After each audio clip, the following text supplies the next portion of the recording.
Settle one thing before you decide I abused my husband. If a man keeps returning to a microphone and lets the income pay his mortgage, can he later say the show never had his permission? Daniel appeared 6 times and never refused his share of the money. I asked honest questions because silence had already damaged our marriage. When he placed his headphones cable down during our live special, I saw the same retreat he used at home. I told the audience the complete recording would prove I had never forced him. More context could only help me. My name is Layla Hart.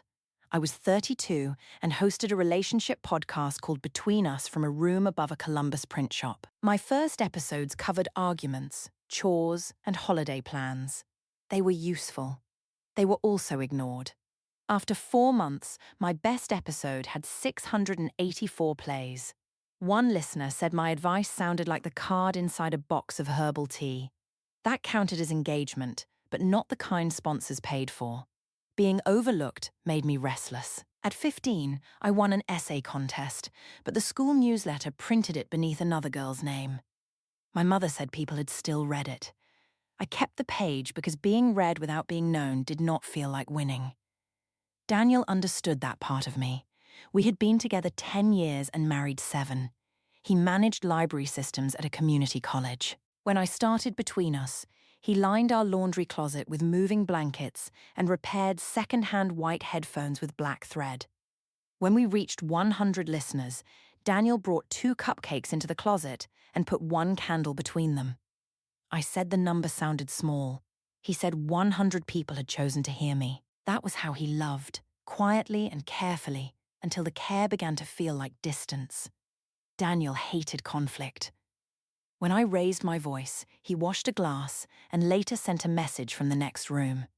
Of course, he called that choosing the right words. I called it making me carry the heat alone.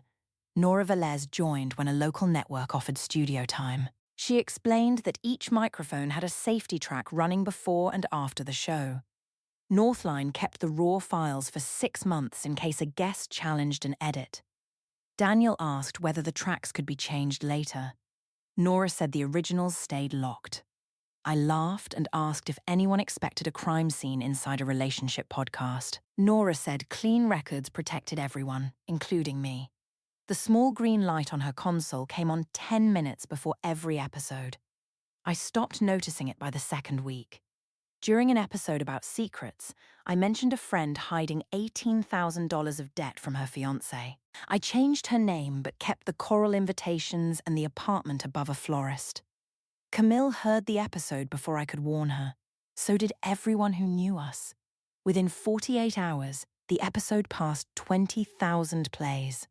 Comments guessed Camille's name and asked what happened next. For the first time, strangers refreshed my page faster than I did. The following morning, 3 advertisers wrote to me. That number mattered more than Camille's missed calls. Camille came to the studio on a Tuesday and stood outside the glass door while Nora packed cables. She asked why I had left so many real details in the episode. I told her the name was false and debt was a common relationship problem. She said her mother had recognized the florist and her fiancé's sister had sent him the clip before breakfast. I explained that the episode had started a useful conversation. Camille asked if useful conversations normally came with referral links and sponsor inquiries. Nora kept packing. She did not defend me, but she did not ask Camille to leave either. I said Camille was angry because strangers had judged a choice she already knew was wrong. She answered that the wrong choice had been trusting me after I promised the story would stay private. Then she put our apartment key on the console. We had traded keys in college and never asked for them back. The green safety light reflected off the metal. I watched her leave and told myself success always made old friendships uneven. Maisie Cole became my social media manager after the Camille episode. She had known me since my first office job and understood that attention moved faster when people felt slightly guilty for watching. Maisie cut one clip where I asked whether hiding debt was financial cheating. That clip reached 3 million views. She told me the audience did not want advice until it had someone to blame. I tested that rule. I discussed a friend's divorce and left in the broken aquarium. I described my cousin's custody argument and kept the church parking lot where it began. Names changed, but small facts stayed because they kept people listening through the ads. 2 friends blocked me. 1 sent a takedown request. Camille told our college group that anything shared with me might become content. I called them sensitive. Maisie called them proof the format worked. Daniel did not agree, but his objection arrived in the usual quiet form. He asked whether listeners needed enough details to identify people. I said anonymous stories were common. He said changing one name did not make a private life anonymous when every room remained the same. I asked whether he wanted Between Us to fail. He said he wanted it to grow without eating everyone around it. That kind of sentence sounded noble because he did not have to produce 3 episodes a week. The first time Daniel appeared, we discussed who forgot household tasks. He admitted that he left wet towels on the bed. I joked that the college trusted him with 10,000 books, but I could not trust him with 1 hook. The clip did well. Viewers liked his careful face and the way he paused before answering. They liked interrupting him even more. On his 2nd episode, I asked whether quiet husbands used calmness to avoid responsibility. Daniel said silence sometimes kept him from saying something cruel. I told listeners that was what emotionally unavailable men called fear. Comments filled with women saying they had married the same person. The episode doubled our usual numbers. Daniel removed the white headphones, folded the cable once, and placed them face down on the table. He said he was finished discussing his personality as a diagnosis. I thought the gesture looked rehearsed. At home, he folded charging cords the same way whenever he needed control over something small. Nora marked the waveform with a yellow flag before ending the safety track. Daniel noticed. He asked what the mark meant, and she explained that it showed where a participant withdrew from the conversation. I said the episode was already over. Daniel answered that my version of over often began after I had what I wanted. 2 days later, he emailed Nora a list of topics for future episodes. He allowed chores and work schedules, including my equipment spending. He excluded his parents, medical history, sleep problems, and anything learned during therapy or marriage counseling. Nora forwarded the list to me and copied Northline's participant desk. Daniel had found Section 9, 2 of the guest guidelines, the part that allowed recurring participants to limit consent by topic. I asked why my husband was treating our podcast like a hostage negotiation. He said written boundaries were easier to remember than private promises. That was an accusation, and I answered it as one. I reminded him that the show now covered almost half our mortgage. I said he enjoyed the new sound system, the weekend trip paid by our first sponsor, and the fact that I no longer worried about grocery prices. He could not accept the benefits and act injured when viewers enjoyed him. Daniel said support was not ownership. I told him marriage was full of shared material. Of course, we did not settle anything. He went to the guest room and sent another email instead of finishing the conversation beside me. The audience kept asking for him. Maisie made a poll about whether Daniel's quietness was maturity or manipulation. Manipulation won by 62%. I showed him the result at breakfast. He asked whether I had expected strangers to understand him better than his wife did. I said strangers had no reason to protect his ego. After that, he refused 2 recordings. I filmed alone and told the audience my husband was going through a private phase. The comments called him controlling. A sponsor delayed its renewal because the show had lost the conflict that made the recent episodes work. I needed Daniel back in the chair. I promised we would record a calm conversation about sleep and communication. Those subjects were on his approved list because he had allowed general discussion of household routines. He agreed to 1 episode. The night before, I opened our analytics. Average listening time had fallen by 11 minutes. The Camille episode still brought more new subscribers than my last 4 releases combined. Dirty secrets did not simply attract people. They held them. Daniel's deepest secret had been sitting inside our marriage for 7 years. He told me 6 months after our wedding. A storm had knocked out power, and we sat on the bedroom floor with a flashlight between us. Daniel said his father left when he was 11. His mother told him that his crying, questions, and need to know where everyone was had driven the man away. For 19 nights, Daniel slept beside the front window wearing jeans and sneakers. He believed his father might return after midnight and leave again if nobody opened the door quickly enough. On the 20th morning, his mother moved the blanket and told him to stop embarrassing her. Daniel cried while he told me. I had seen him cry only once before, at his grandfather's funeral. I held his face and promised the story would never leave the room. The memory connected a missing father to the grown husband my audience already judged. One sharp clip could make all his behavior look simple. On recording day, I arrived before Daniel. Nora sat behind the glass checking levels. Maisie stood near the short-form camera with her phone ready. Nora asked why the father question was not in the rundown Daniel had received. I said prepared answers sounded dead. She reminded me that his email excluded his parents. I answered that I was not planning a family history episode. I wanted one honest reaction inside a conversation about emotional distance. The green safety light was already on. I asked Nora not to warn him about the change. I also told Maisie to keep the close camera running if he became upset, because viewers left when a reaction was cut too early. Nora asked whether I was pushing beyond the agreement. I said Daniel had trusted me with the story, which meant I understood what could be used without hurting him permanently. Then he entered the studio. Daniel wore a navy sweater and carried the white headphones by the repaired ear cup. He glanced at the rundown, saw sleep and communication, and asked if we were staying with those subjects. I said yes. That was the first lie recorded on the safety track. The episode began gently. We discussed his habit of checking the door twice and my habit of bringing my phone to bed. I joked that Daniel prepared for sleep as if the house might leave without him. He looked toward Nora. She did not move. 10 minutes in, I asked whether his father had abandoned him because even his father could not handle his personality. Daniel stopped breathing through his mouth. The room held the soft fan noise above us. He looked at me, then at the close camera, and asked why I had brought his father into the studio. His left thumb pressed against the black thread on the repaired ear cup. He had used the same motion on our bedroom floor while telling me about the 19 nights by the window. Nora lifted one hand behind the glass, asking without words whether I wanted a break. I shook my head. A break would give Daniel time to build the calm answer he always used when the first answer might be honest.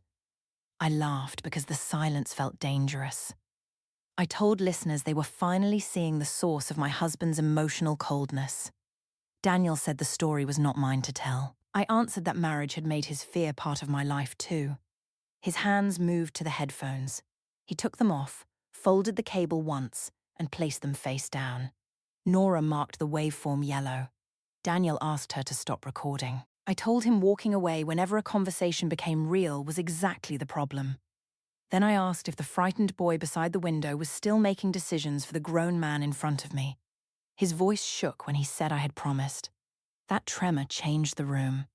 Maisie's phone rose slightly. I saw the clip before it existed. I asked whether his fear of abandonment was why he had become such a poor husband. I said he made every disagreement feel like a threat to leave, then punished me by disappearing into silence first. Daniel's eyes filled. He wiped one cheek with the heel of his hand and stood. I called leaving cowardly. He paused beside the door. For 1 second, he looked like the man who had cried on our bedroom floor. The white headphones sat between us with the black repair thread facing up. The promise I made that night came close enough to touch. Then Maisie whispered that the live comments were climbing. Of course, I told Daniel the audience deserved to see how emotional avoidance worked in real time. He left without answering. Nora stopped the main cameras, but the green safety light stayed on. She asked whether I understood that Daniel had withdrawn. I told her he always withdrew when honesty stopped flattering him. Maisie said the tears would make the strongest opening we had ever posted. Nora asked whether she should label the episode restricted until Northline reviewed Daniel's topic email. I said the host decided what belonged in the show, not a participant who regretted his reaction. She marked the raw folder in yellow anyway. I treated the color as another piece of production housekeeping. I listened to the marked section twice. On the second pass, Daniel's request to stop sounded quieter than my laugh. I decided that balance made the scene truthful. He was passive. I was direct. Viewers could judge the difference. We cut 38 minutes into a 7-minute video. I removed Nora's question about the approved topic. I removed Daniel asking to stop before his voice broke. I kept his tears, my question about his father, and the part where I called him a frightened boy inside a man's body. The title was, "My Husband Finally Admits Why He Is Emotionally Broken." It passed 1 million views before dinner. By morning, it had reached 8 million. 4 sponsors contacted Maisie. 2 larger podcasts invited me to discuss radical honesty in marriage. Our subscriber count tripled. Daniel watched the finished cut once. He sat at the kitchen table with the sound low, still wearing his work badge. When the video ended, he closed the laptop and asked whether I had used his tears in the thumbnail. I said viewers needed to understand the subject before clicking. He asked me to delete the episode. I reminded him that the clip had paid more in one day than his job paid in a month. Daniel removed his wedding ring, dried the skin beneath it, and put the ring back on. Then he took the white headphones from the studio bag and placed them cable down on the table. I saw another retreat, nothing more. The trauma episode changed the size of my life. Northline moved between us to a larger studio. A couples app bought 8 ad spots. My face appeared on a digital billboard near the airport with the words, "Honest love requires hard questions." Daniel stopped sleeping in our bedroom. Of course, I treated those facts as separate because combining them would have made success feel too expensive. For 3 weeks, he spoke only about bills, groceries, and whether I had moved his car. I told myself he was extending the drama because the internet had seen him cry. When he refused another episode, I reminded him that viewers expected follow-up and that our sponsor contract used both our faces. He said he had never signed the new campaign. I told him he had allowed the first photos and could not erase himself each time being visible became uncomfortable. Then I warned that if he left me alone to explain, I might have to discuss the panic attack he had after his mother called last Christmas. Daniel looked at me for several seconds. He asked whether every private moment now had a price beside it. I said every marriage had consequences. He left for work. That afternoon, Nora received another topic restriction from him and a request to preserve the marked safety tracks. She forwarded both to Northline's participant desk. I told her Daniel was building a complaint because he could not handle criticism. Nora said she was preserving files because the network required it. She also refused my request to clear the pre-roll from the trauma episode. The main edit was mine to manage, but the raw channels belonged to the production record for 180 days. I asked if she planned to choose a wounded guest over the host who paid her. Nora said she was choosing not to delete the part where she had asked whether we were crossing his stated boundary. That answer bothered me for one evening. Then the couples app renewed at twice its previous rate. The renewal restored order. 8 ad spots covered the next month, and 41,000 subscribers arrived in a week. The audience did not stay fully obedient. A viewer named Ruth Klein posted a timeline showing every moment Daniel had asked to stop in earlier episodes. Other people saved streams before I could remove them. They collected my replies when I called Daniel weak, ungrateful, or afraid of the camera. Maisie called the group hate archivists. She blocked their accounts and removed links to old files. Each deletion produced 2 mirrors somewhere else. Camille shared Ruth's timeline without adding a word. At a sponsor call that Friday, the Pairwise representative asked whether Daniel had approved his face for the new campaign. I said he had appeared on the show for months. Nora corrected me and said his last signed release covered only the earlier artwork. The representative moved the campaign discussion to the following week. I blamed Nora for creating doubt where normal people understood a marriage. Maisie stayed silent through the call. Afterward, she said sponsors cared less about who was right than whether a scandal could touch their logo. I heard a strategy warning, not a moral one. My sister asked whether the father story was the one Daniel had told me after our wedding. I said family should support family before believing strangers. She answered that support did not require pretending a camera had permission. After that, she stopped taking my calls. Daniel returned to the apartment one Saturday for books and winter clothes. I found him in the laundry closet, looking at the grey blankets he had hung for my first episode. The room was too small for both of us, so I stayed in the doorway. He asked what the promise on our bedroom floor had meant to me. I said promises inside marriage changed when one person's wound shaped the other person's life. He asked whether views had changed it or whether I had always believed trust transferred ownership. The question was unfair because it turned my work into theft. I told him his silence had left me explaining our marriage alone for years. He could not refuse every hard conversation, then condemn the version told by the person willing to speak. That part was true. Daniel had made quietness look like patience while I guessed what he felt. He had allowed me to carry arguments until I looked loud beside him. Even now, he stood with a box instead of telling me where he had been sleeping. He admitted that. He said he had used silence to escape conflict and had waited too long to set boundaries he expected me to sense. Then he asked for one thing without softening it. Delete the trauma episode, stop using his voice and face, and record a correction saying he had withdrawn consent. If I did that, he would attend one private counseling session and discuss the marriage without cameras. The offer sat between us beside the dryer. I touched the repaired headphones hanging from a hook. For a few seconds, the first 100 listeners felt closer than the millions. Daniel had believed 100 people choosing me was enough. Then my phone showed a message from a national morning show. They wanted me in New York on Monday. I told Daniel his demand would destroy everything I had built over a moment he could survive. He picked up the headphones, folded the cable once, and placed them face down on top of his books. He left them there. The criticism grew after my morning show appearance. Viewers asked why Daniel looked trapped. A former guest said I had kept recording after she asked to remove a story about infertility. 2 sponsors requested a call with Northline. Nora started copying the network on every production email. Maisie's replies became shorter. When I sent her a joke about Daniel bringing a lawyer to breakfast next, she left it unread for a day. I announced a special live stream called Consent or Control. Daniel and I would discuss whether he had ever been forced to appear. I promised the audience a full, unedited conversation. Daniel agreed within an hour. His only condition was that Nora keep every Raw channel available during the show, including pre-roll and breaks. I assumed he wanted the extra context because edited clips made him look weak. I approved the condition myself. The special used Northline's main studio. A live comment wall covered one side, and a sponsor monitor sat beside Nora's console.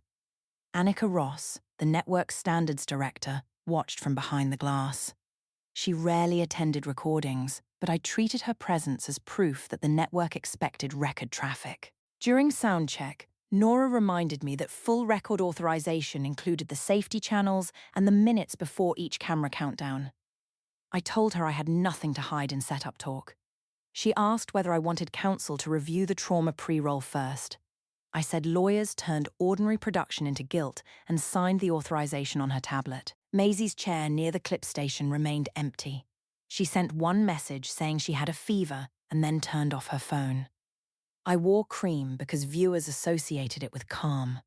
Daniel arrived in a dark sweater carrying the white headphones. Of course, I laughed when his lawyer, Celia Ward, entered with a thin folder. Daniel looked rested.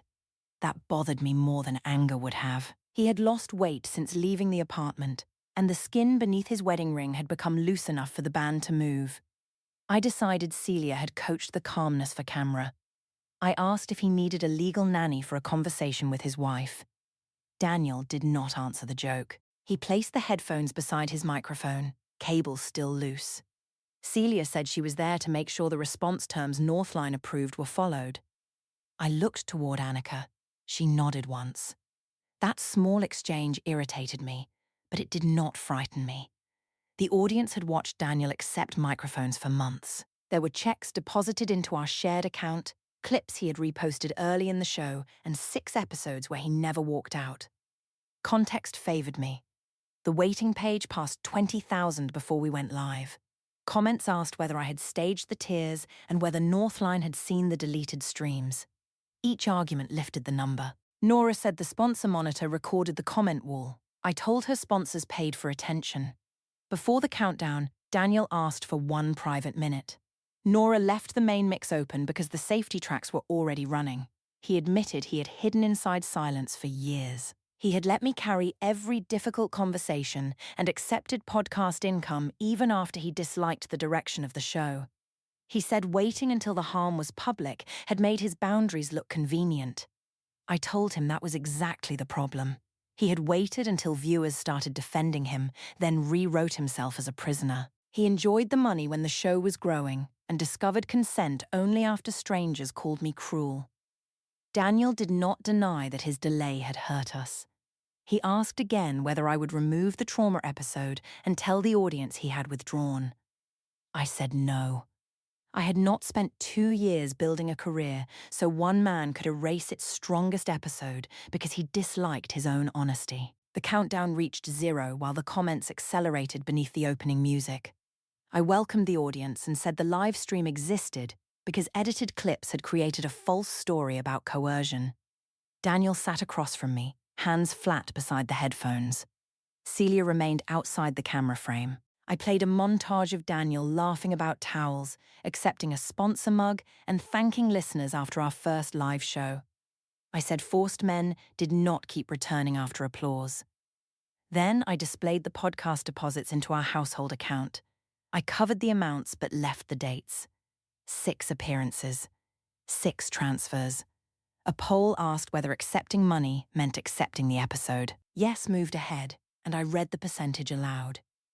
Daniel said the first transfers came before I used his family, while the later money had entered a shared account he no longer touched.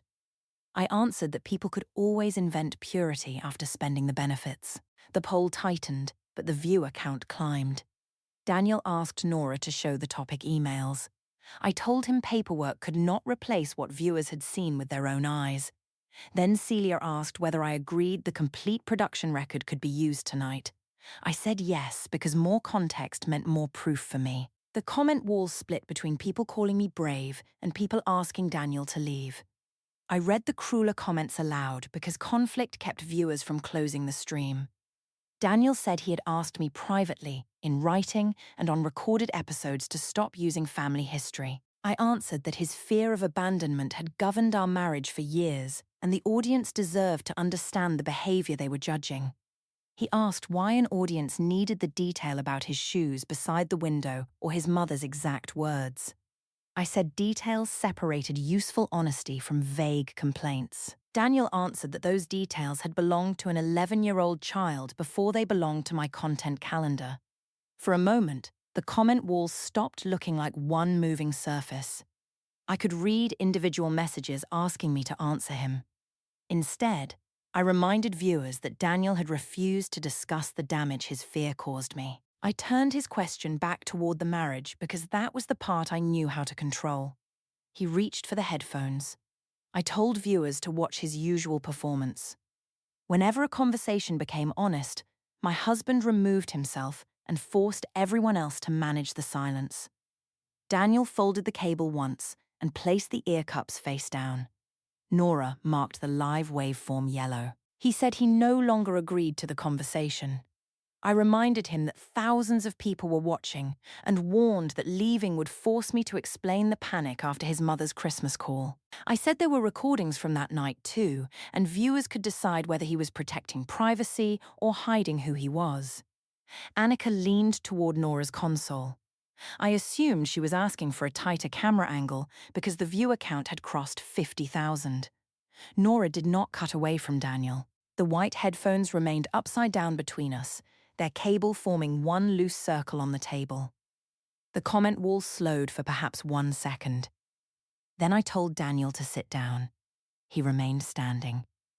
Celia stepped into frame and asked Nora to begin with the trauma episode pre-roll, then move through every yellow mark. I looked through the glass at Annika. The network director did not stop her. Nora asked whether I still authorized the complete files. I said she should start at the first second. Full context had always been my best defense. The studio speakers played my voice before Daniel entered the trauma episode. I heard myself tell Nora not to warn him about the father question because prepared pain did not perform. Then came my instruction to keep the close camera running if he cried. Nora's voice asked whether I was crossing the written boundary. Mine answered that Daniel had already given me the story, so I might as well make money from it. My fingers closed around the sponsor mug. I set it down without drinking. The file continued into the episode. Daniel removed the headphones. The waveform turned yellow. His request to stop played at full volume, followed by my decision to keep questioning him. The speakers did not make his voice sound weak. They made mine sound close. Nora opened the next marked files. Each cable-down gesture had a matching email sent before or after the episode. Daniel allowed sleep and chores but excluded his parents and therapy. The list stayed consistent while my explanations changed. Of course, I tried to say Daniel had designed a trap by writing formal emails inside a marriage. Annika said Northline required those emails after I challenged his limits the first time. The safety tracks existed before our conflict and applied to every show on the network. That answer left me without a secret scheme to expose. The comment wall filled with links. Ruth Klein and other viewers had named their archive The Raw Truth. It held deleted streams, screenshots of my threats, and side-by-side timelines showing where I cut requests to stop. Camille had provided the first takedown email. Former guests added their own. Maisie was not in the studio or answering her phone. I told the audience that private production talk always sounded harder without the pressure of making a show.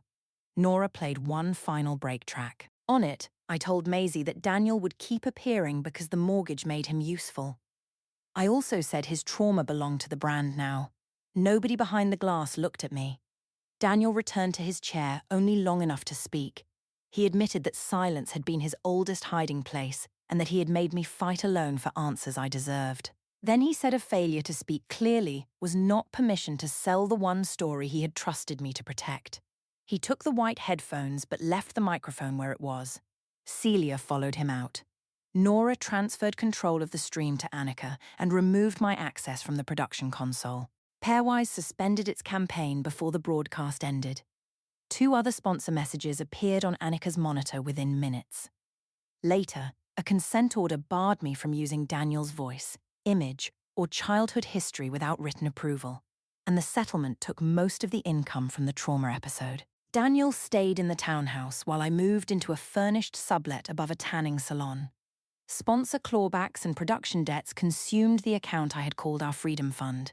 Camille answered one practical email about shared property, while my sister and Maisie stopped responding altogether. Nora delivered the required raw library to council, resigned as my producer, and Northline ended my distribution contract. The channel remained online but lost monetization, and every search for my name led first to the Raw Truth archive. For years, I taught listeners to notice partners who turned intimacy into control. They learned well. I called exposure honesty and believed it made me brave enough to speak for people trapped in silence. The audience finally heard the part I always removed. I needed Daniel to stay wounded because his pain held attention longer than my advice ever had. Northline returned the white headphones in a cardboard box after the studio closed my account. The black thread Daniel used to mend the left ear cup is the only part of my show nobody asked me to remove.